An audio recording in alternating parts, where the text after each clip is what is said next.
Mesdames, Messieurs, bienvenue sur le round-up de l'actualité éducative de la semaine. Dans un instant, les titres. Démarrage du certificat de fin d'études élémentaires et du concours d'entrée en 6e. Ils sont plus de 300 000 candidats sur l'ensemble du territoire national à aller à l'assaut du premier diplôme scolaire. Concours général 2025, l'élève Ahmed Babou du Prytanée militaire monte au pinacle. Il est le meilleur élève de l'édition 2025. À Goudomp, c'est dans la région de Sédhiou, un comité départemental de développement portant sur les préparatifs des examens scolaires a réuni la communauté éducative. Le round-up de la toile sera présenté par Aminata Soumaré. Voici les titres, le développement dans une poignée de secondes. Mesdames, Messieurs, je vous le disais en titre, démarrage du certificat de fin d'études élémentaires et du concours d'entrée en 6e. Plus de 300 000 candidats se sont penchés ce matin sur les premières épreuves. Comme il est de tradition, les autorités administratives et académiques de la région de Dakar ont effectué une tournée dans quelques centres d'examen. L'objectif est de s'enquérir des conditions dans lesquelles se passent les épreuves. Reportage Pape Kolingom et Marietouba. Les écoles cathédrales et Ahmadou Mbacké de l'IEF de Dakar Plateau sont les deux premiers centres qui ont reçu les membres de la délégation en charge de la supervision de l'examen. Dans ces deux centres règne un calme plat et les candidats se frottent déjà aux épreuves de langue et communication. Au niveau des 521 candidats qui composent les trois centres que nous avons visités, il n'y a que trois absences, ce qui fait environ un taux d'environ 0,5% d'absence. Donc ça veut dire que le taux d'absence est extrêmement faible et pour cela nous remercions également les parents qui ont certainement pris les dispositions pour que les enfants soient là. Autre centre visité, l'école élémentaire Nafissatou Niang de l'IEF des Almadies. Ici, comme partout d'ailleurs, les dispositifs pratiques sont pris pour un bon déroulement de l'examen. Les épreuves ont été sécurisées et acheminées dans les centres d'examen où le dispositif a été mis en place. La numérotation des salles de classe, la vérification des identités des élèves et par rapport aux pièces justificatives, les convocations. Parce que cette année, c'est la particularité, tous les élèves sont munis de convocations. Tout se passe dans le centre, de l'administration des épreuves jusqu'à la publication des résultats. Donc l'inspecteur de l'Académie de Dakar, accompagné de ses IEF, s'est engagé à expérimenter la gestion du CFE dans le centre. Et nous avons constaté partout où nous sommes passés que véritablement les opérations se déroulent correctement.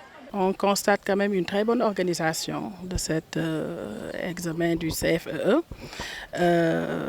Et comme vous le savez, cela a été possible par l'organisation en amont qui a été effectuée par les services de l'inspection d'académie et de l'inspection de l'éducation et de la formation de Dakar Plateau.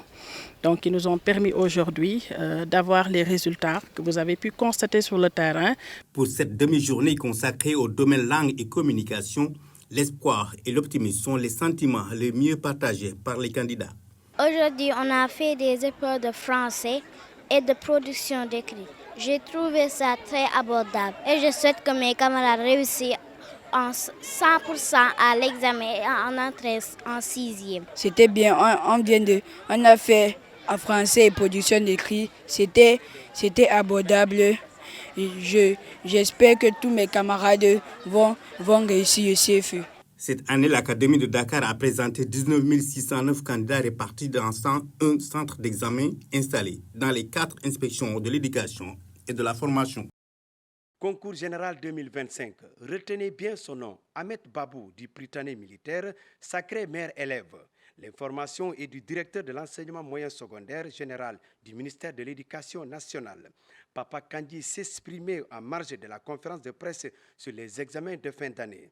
Organisé par le ministère de l'Éducation nationale, il est au micro de Nafi Ndiaye. L'édition de 2025 s'est déroulée dans de bonnes conditions. L'organisation a été satisfaisante. Les sujets ont été dans l'ensemble d'un niveau d'exigence conforme aux épreuves habituelles du concours général. Pour la participation, cette année, le nombre de candidats inscrits publics et privés est de 3 568. dont 2138 filles, soit 59,92%, et 1430 garçons. Par rapport à l'année dernière, on avait 3203 candidats. Donc on note 365 candidats de plus par rapport à l'année dernière. Maintenant, par rapport aux résultats, après la délibération générale, au terme des délibérations du jury présidé par la doyenne, je l'avais dit tantôt, les résultats du concours général se présentent comme suit. Au titre des distinctions, nous avons au total enregistré 120 distinctions, dont 69 prix et 51 accessibles. Donc les prix, c'est premier prix, deuxième prix, troisième prix. Et les accessibles, premier accessible, deuxième accessible. En fonction des niveaux, on note pour la classe de première 65 distinctions et en classe de terminale 55 distinctions. Par rapport au statut, les distinctions se répartissent comme suit. En classe de première, nous avons 40 pour le public et 25 pour le privé. Pour la classe de terminale, 40 pour le public et 15 pour le privé. Au total, on dénombre 80 distinctions pour le public, soit un pourcentage de 66,67 et 40 pour le privé. Selon le sexe, les filles ont totalisé 57 distinctions, soit 47,5%, dont 31 prix et 26 accessibles. Pour les garçons, 63 distinctions, dont 38 prix et 25 accessibles. Concernant les lauréats, ils sont au nombre de 113 lauréats et 120 à distinction, dont 55 filles, soit 49% et 58 garçons. On a un nombre plus élevé de filles, mais au terme des lauréats, nous en avons 59. Nous avons 55 filles et 58 garçons. Par niveau, pour la classe de première, 59 lauréats, dont 34 filles et 25 garçons. Pour la classe de terminale, 54 lauréats, dont 21 filles et 33 garçons. En fonction maintenant du statut des lauréats, les lauréats se répartissent comme suit.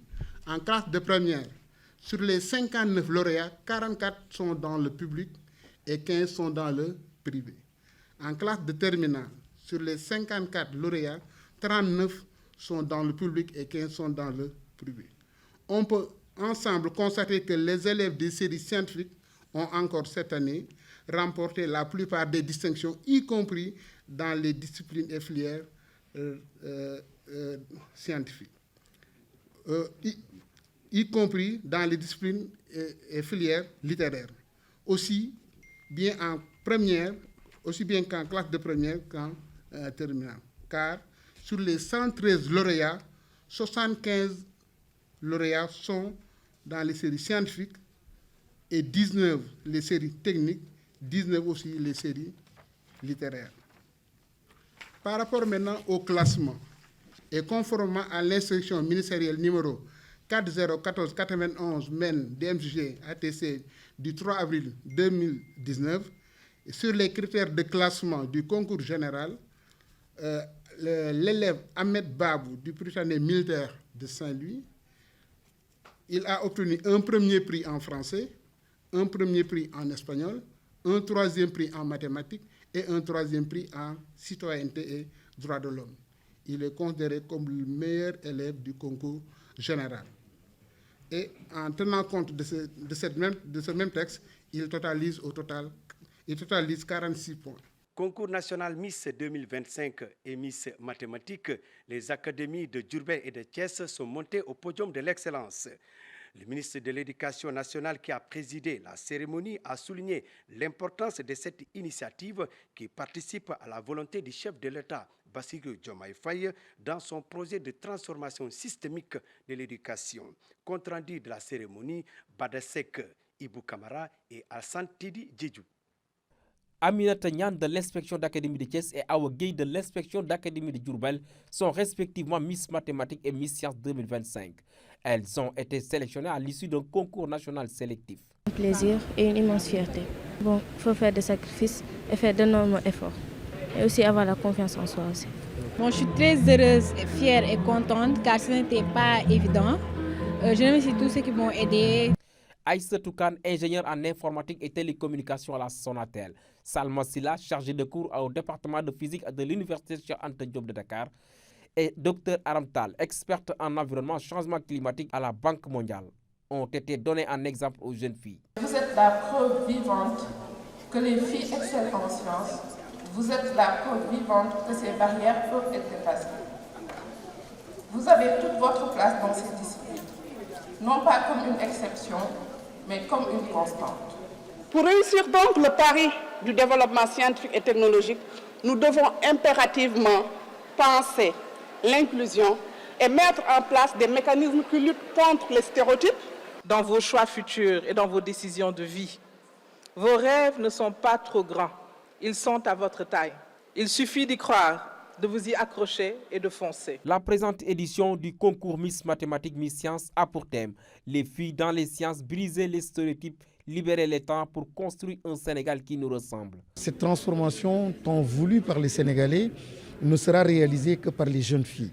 D'un point de vue culturel, d'un point de vue sociologique, d'un point de vue social, à tout point de vue, mais encore, même scientifiquement, lorsque ces jeunes filles sont présentes dans tous ces secteurs et jouent leur rôle, la transformation sera au rendez-vous.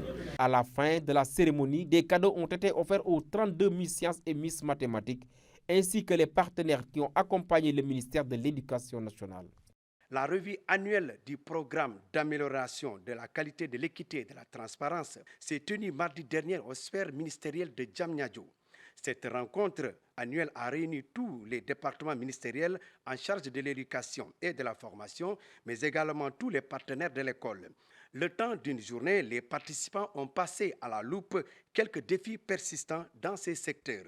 Nafindiaï et Massamba Chan. L'exercice consistait à passer au crible les différentes activités des ministères en charge de l'éducation et de la formation. Il a réuni les décideurs, les élus locaux, les partenaires techniques, financiers et sociaux. Plusieurs points d'attention ont été évoqués, notamment la prise en charge de l'équité et l'inclusion, l'intensification du pilotage au niveau déconcentré, la baisse des résultats scolaires, l'amélioration de l'environnement scolaire, la création d'un code de l'enfant, entre autres. Depuis quelques années, il y a une tendance baissière qui est notée par rapport à ces résultats, surtout des examens de fin d'année. Et nous avons recommandé au gouvernement également, mais de remédier à cela. Parce que comme nous le savons tous, on a constaté cette baisse pour le CFE, on l'a constaté également pour le baccalauréat et enfin pour le BFM. Aujourd'hui, le gouvernement a l'obligation, mais de travailler à booster les résultats scolaires, qui sont les indicateurs quand même qui montrent un peu le travail que nous sommes en train de faire pour la transformation de notre système éducatif. Engager les réformes nécessaires et profondes sur le dispositif d'évaluation et d'orientation est une urgence pour la société civile. Réfléchir sur le curriculum en lien avec les contenus, en lien avec l'encyclopédisme est aussi une urgence pour nous. Nous espérons pouvoir bénéficier de notre écoute par rapport au calendrier scolaire qu'il faut repenser, par rapport au découpage de l'année qu'il faut repenser. Nous espérons aussi bénéficier de votre écoute pour le renforcement du système de génération des données. Le code de l'enfant.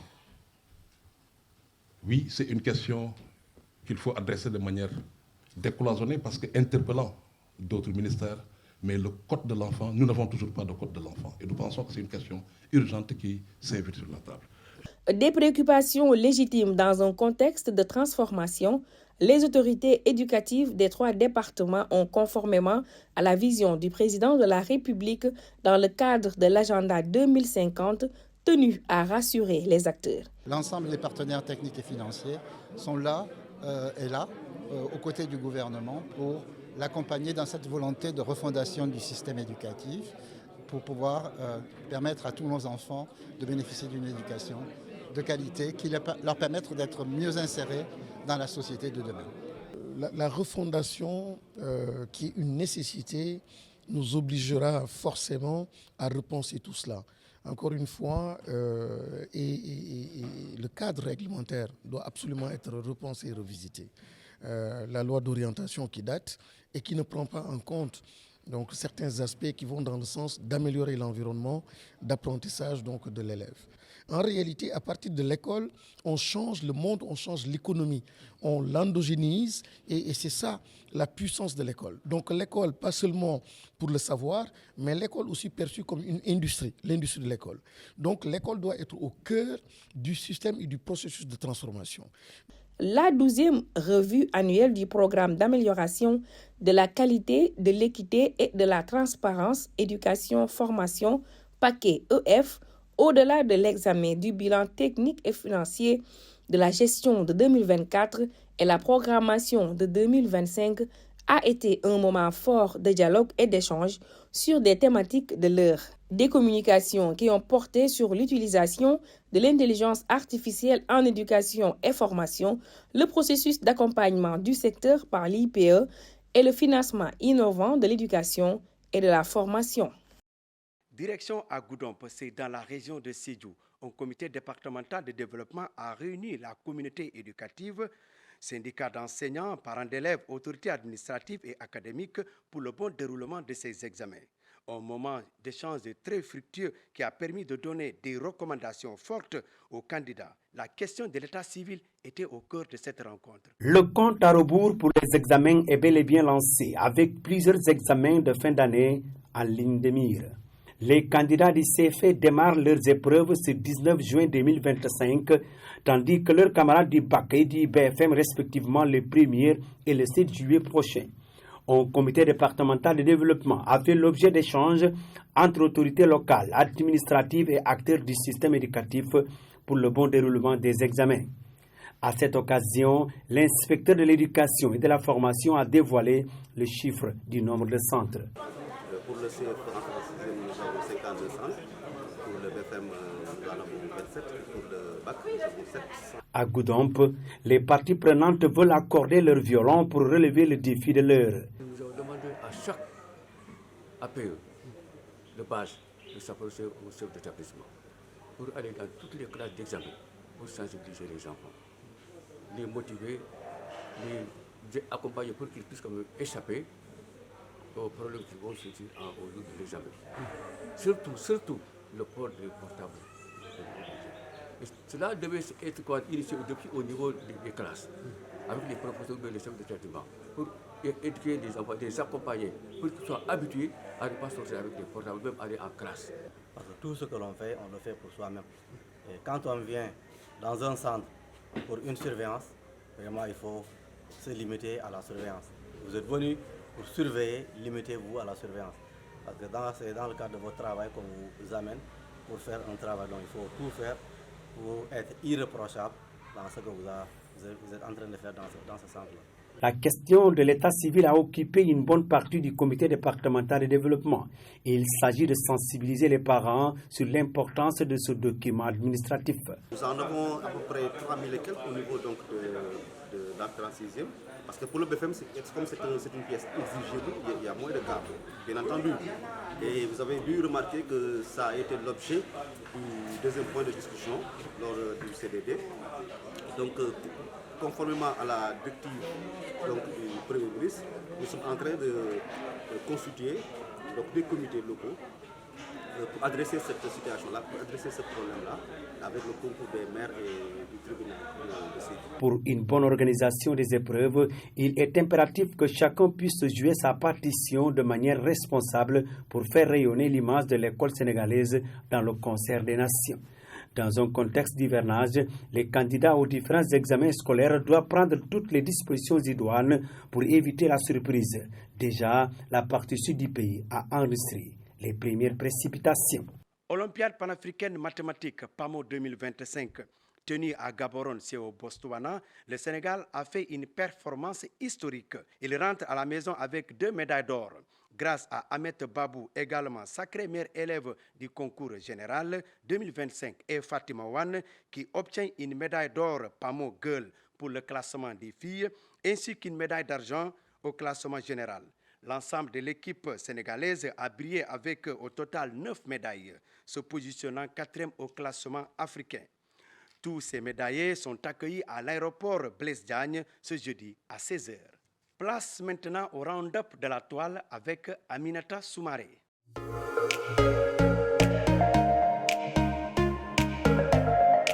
Bienvenue à ce nouveau numéro du round-up de la toile.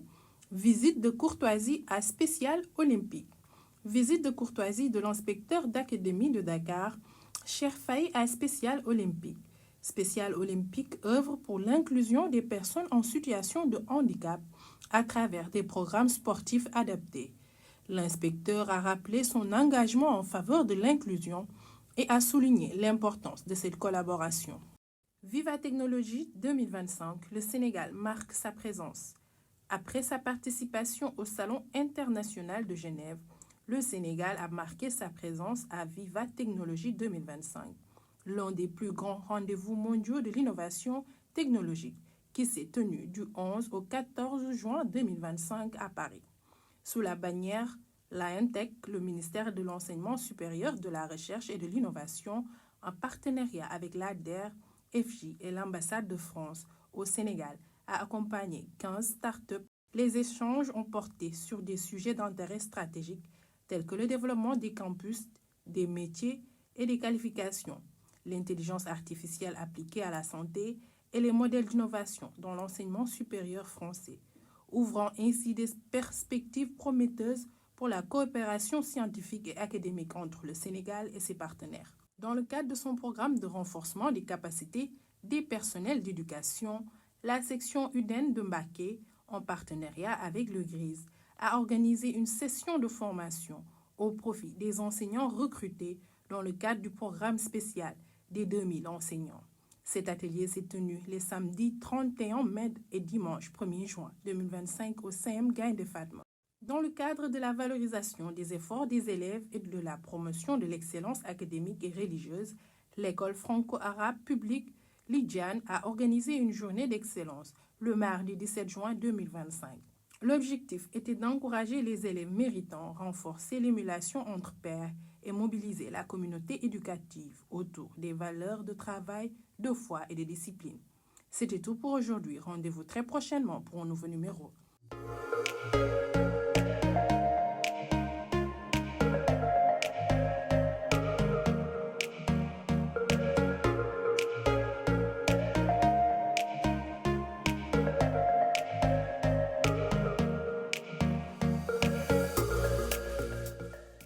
C'est cet élément qui met fin à ce round-up de l'actualité éducative de la semaine. Merci de nous avoir suivis. Grand merci à toute l'équipe technique. Restez fidèles sur les programmes de Canal Éducation, la chaîne de tous les savoirs.